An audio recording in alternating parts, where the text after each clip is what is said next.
Madrid, El Palacio Real Restaurant, Salamanca neighborhood. 8 o'clock dinner.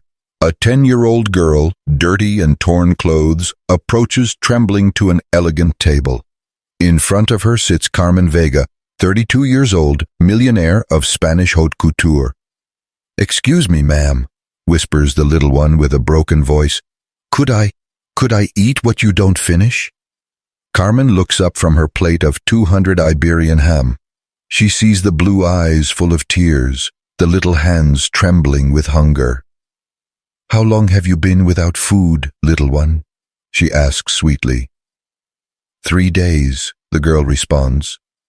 In that moment, the most implacable businesswoman in Madrid makes a decision that will change 2 lives forever. "Sit here next to me," she says, moving the chair. The waiter protests. "Mrs. Vega, that girl cannot." "I said, sit down," Carmen repeats firmly.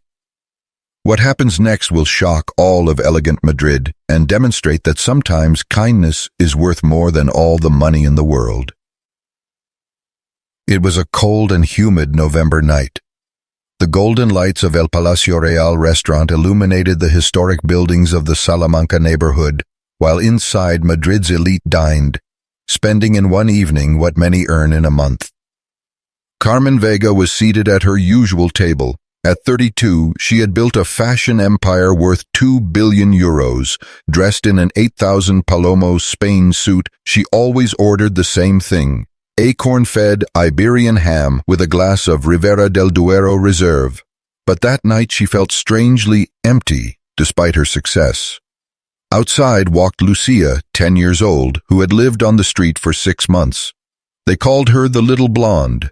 Social services had removed her from her foster family after she reported abuse. The girl stopped in front of the restaurant's window. The aroma of food made her stagger. She hadn't eaten in 3 days. Her clothes, once pretty, were now torn and dirty, but her blue eyes still shone with that special light of children. Lucia gathered all her courage and pushed the restaurant door open. "Hey, what are you doing here?" The maitre d' stopped her, but Lucia had already seen Carmen. She walked toward her with trembling steps. "Excuse me, ma'am," she whispered. "I haven't eaten in a long time. Could I have what you don't finish?" Carmen looked up from her phone, saw that tiny girl with dirty but still beautiful blonde hair, blue eyes full of hope and fear. Something broke inside the successful businesswoman's heart. "What's your name?" she asked gently. "Lucia," the girl responded, surprised by the sweetness. "Lucia, when did you eat last?" "Monday I found a sandwich in the trash, but today is Thursday." Carmen felt her heart tighten. She stood up, took Lucia's hand, and made her sit beside her. "Waiter, bring another plate for my little guest." The waiter paled.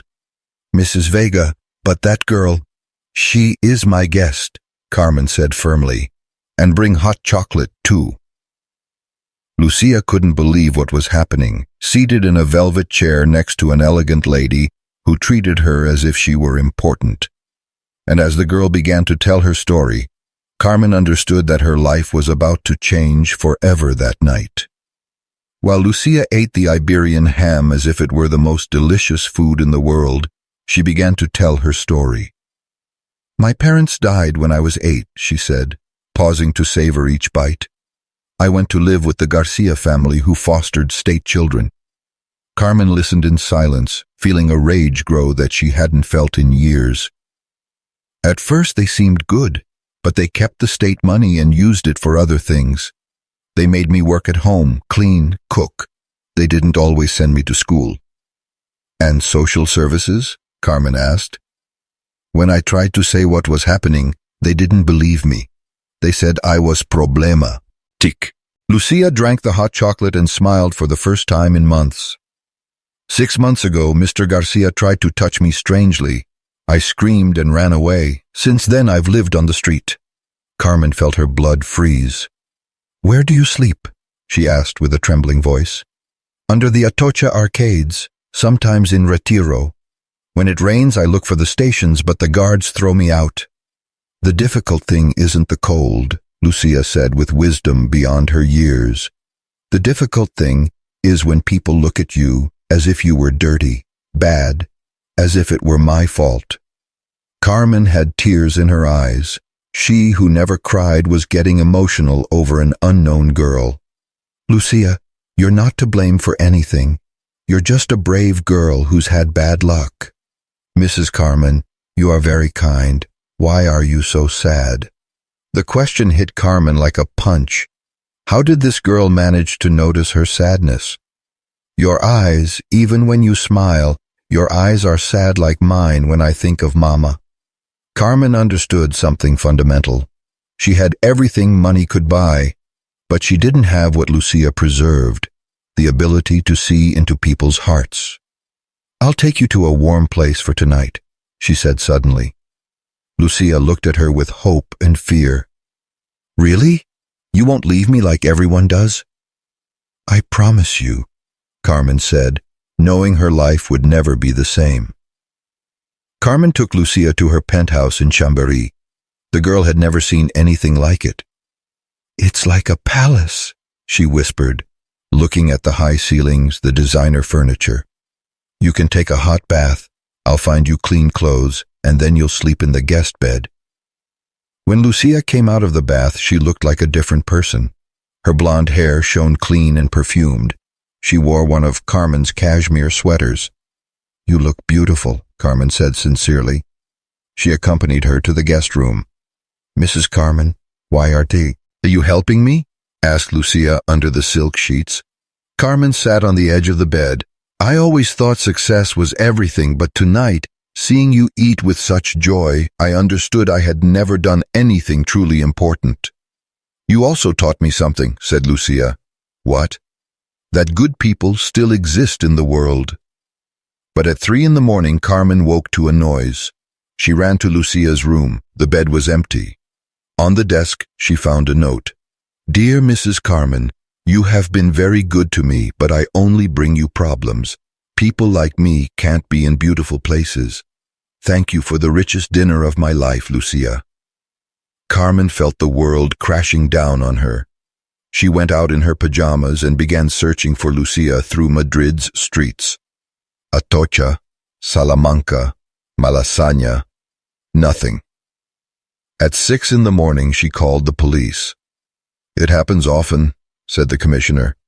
These street children don't trust. But Carmen knew the truth.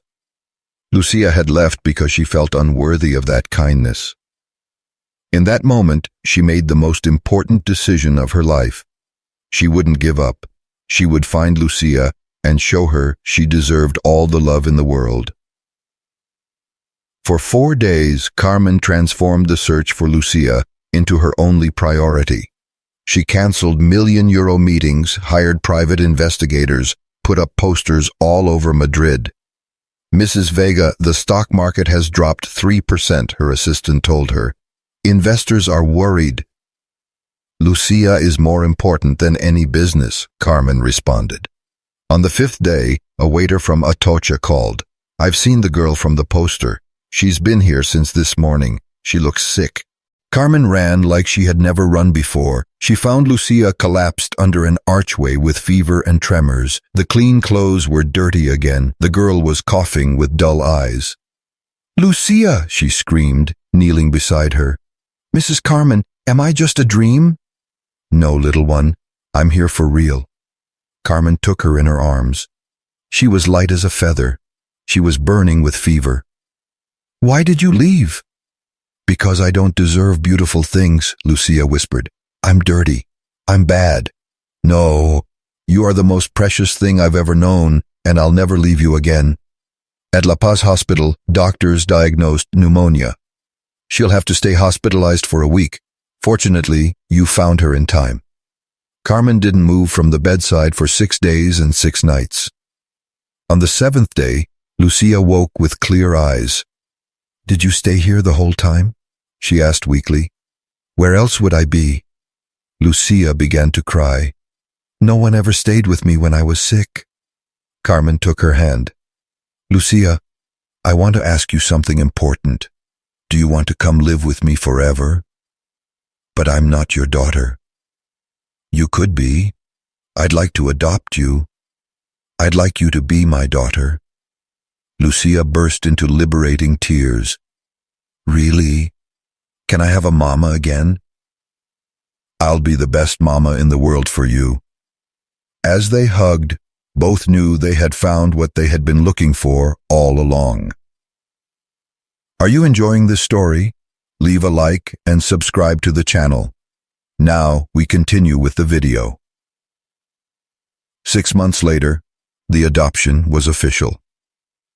Lucia lived with Carmen, went to a private school, and had everything she could desire. But the biggest change was in Carmen. Mama Carmen, why aren't you going to the office today? Asked Lucia during breakfast. Because I understood that money can always be earned, but time with you never comes back. Carmen had created the Lucia Vega Foundation for homeless children, OPNI, ng shelters, throughout Spain. At school, some classmates made fun of Lucia. Is it true you were a vagrant? A girl had asked her. Lucia had come home crying. Mama Carmen, maybe I don't deserve this life. Carmen knelt in front of her. Lucia, you're not here because I bought you. You saved my life. Before meeting you, I was rich but empty. You taught me what it means to truly love. The next day, Carmen went to school with Lucia. Children, I want to tell you a story, she said to the class, and told about that night in the restaurant, about Lucia's courage, how a girl had taught her the true meaning of life. Lucia is not just my daughter, she's my heroine. From that day, Lucia became the most popular girl in class. In the courthouse, when the adoption was finalized, Lucia asked, Mama, can I help you with the foundation? I want to help other children like me. Of course you can. We'll be a team. Walking through Madrid hand in hand, both knew their encounter hadn't been chance. It had been destiny that united two souls who needed each other. 2 years after the adoption, the Lucia Vega Foundation had helped more than 500 children throughout Spain. Lucia, now 13, had become the foundation's youngest ambassador. During a visit to the Seville Center, Lucia met Isabel, a 10-year-old girl with sad eyes. I was also homeless, Lucia told her simply, but then I met my mama and everything changed. Really? You also lived on the street? Yes. And I learned that it doesn't matter where you come from. What matters is where you're going. That night in the hotel, Carmen saw Lucia studying. Do you know what I'm most proud of? Your heart, your ability to help others despite what you went through. I learned it from you, Mama. On Lucia's 13th birthday, Carmen organized a party at the estate outside Madrid, but the most beautiful gift wasn't under the tree. Lucia sat at Carmen in front of the guests. A year ago, you were a girl who asked for my leftovers. Today, you're an incredible teenager who helps other children. She took out a document. I've decided to donate half my wealth to the foundation. 1 billion euros to help all the homeless children in Europe. Lucia was breathless. 1 billion. You taught me that true wealth isn't money, it's the love you give and receive, and I've received more love from you than I've ever had. I love you so much, Mama. I love you too, little one. You are my miracle. That night, looking at the stars, Lucia said, Mama, do you think my parents from heaven are happy with you? Why do you ask me that? Because you managed to make me truly happy. Carmen understood she had accomplished the most difficult task, building a family based on true love. 3 years after that encounter at the Royal Palace, Lucia was 14 and had become an extraordinary teenager. She excelled at school and directed the foundation's projects. Today, we inaugurate Center number 50, said Lucia in front of the cameras. Each child we help is a life that changes. Carmen watched her from the back row with eyes full of pride. That night, they returned to El Palacio Real restaurant. The same table, the same waiter who now received them with respect. Lucia ordered the Iberian ham, the same dish from the first time. "Do you know what I think?" she said while they waited. "That night it wasn't me who asked for your leftovers. It was destiny that made us find each other." "Why do you say that?" "Because you needed me as much as I needed you. You were rich but alone. I was poor but had a lot of love to give." At that moment an 8-year-old girl approached, dirty clothes, frightened eyes. "Excuse me, ladies, could you give me some of your bread?" Lucia and Carmen looked at each other and smiled. "What's your name?" asked Lucia. "Ana." "Ana, when did you eat last?" "Yesterday morning." Lucia made Ana sit next to her. "Waiter, another plate for our little guest." While Ana ate with the same gratitude that Lucia had years before, Carmen understood the circle had closed. Kindness had become an inheritance transmitted from heart to heart. "Mama," whispered Lucia, "I think we found a new little sister." "I think so too." And while Ana ate her first warm meal in days, 3 generations of women came together. One who had learned to love, one who had learned to be loved, and one who was about to discover that love can change everything. Because sometimes miracles begin with, "Can I eat your leftovers?" and end with a family that has bonds of the heart that last forever. If this story touched your heart, leave a little heart down below. Have you made a gesture of kindness that changed a life? Do you believe love is more powerful than any wealth? Like If Every Child Deserves a Family. Subscribe for stories that make you believe in human goodness. Share with someone who believes in unconditional love. Comment, "Love has no price." Remember, sometimes people enter our life when we least expect it and change it forever.